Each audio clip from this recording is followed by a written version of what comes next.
Sivaya Nama Thiruchitrambalam. Welcome back to our discussion on the 9th Tirumurai. We are starting with the 5th Tirupadigam and in that the first verse. The first 4 Tirupadigams were given to us by Thirumaligai Thevar, which we already completed with God's grace. Now we are going to start with Sendhanar's Tirupadigam. He is the saint who has given us 4 Tirupadigams in total when it comes to the 9th Tirumurai.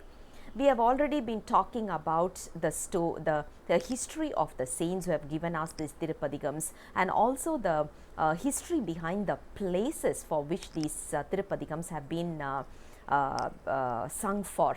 We are also going to talk a lot more in this 1 year period, so I am not going into those details for this, but I will dwell directly into the meaning of the verse.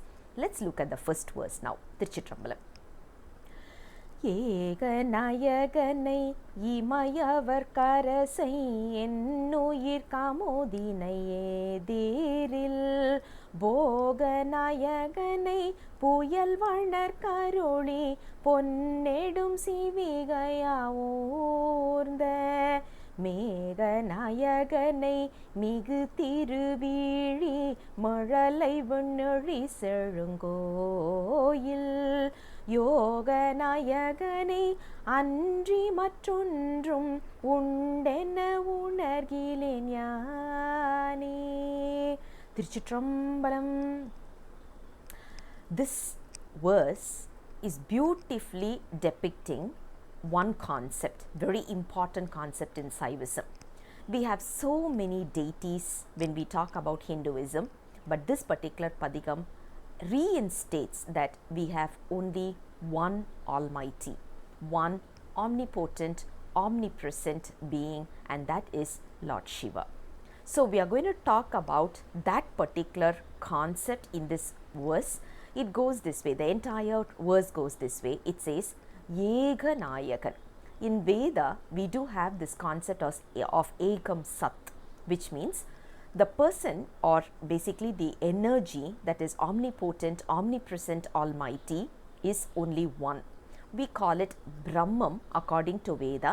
According to Saiva Siddhantam, we call it as Sivam. So, Eka Naayagan means he is the only one, the only one. And he is also the king of all the devas. When you say devas, the quality of devas are they don't wink their eyes even for a minute, as in when we are talking and all these, we usually wink our eyes, right? Whereas devas don't do that. That's why they are called as imayavar. And this is also going to represent another good example, which is called as Sivan Muttargal. They also, whenever they are thinking, when they are whatever they are doing, they will never deviate their thoughts away from Lord Shiva. Even a split second, even the time taken to just close your eyes and open it, winking the eyes. So they totally think about Lord Shiva always. That is why they are also called as Imayavargal. Not only that, when we are visiting Thillai and we are looking at the cosmic dancer, we should also be looking at him, embracing him, enjoying his presence without even winking our eyes. That is the concept that we are talking about, Imayavar, which means someone who doesn't even wink their eyes for a split second, rather they are always seeing or thinking or talking about Lord Shiva only. He is the one who is the beautiful nectar in the soul that is there. When we are, basically we are all souls, right? The nectar within us is Lord Shiva, and he is the one who is going to give us the Shiv Bogam. Bogam is basically the happiness, the ever permeating happiness which can never be destroyed with any other force.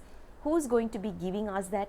Only Lord Shiva. No one else in this world has the qualification to give us that kind of a happiness. So Lord Shiva is the one who is going to give us the permanent happiness that a soul requires.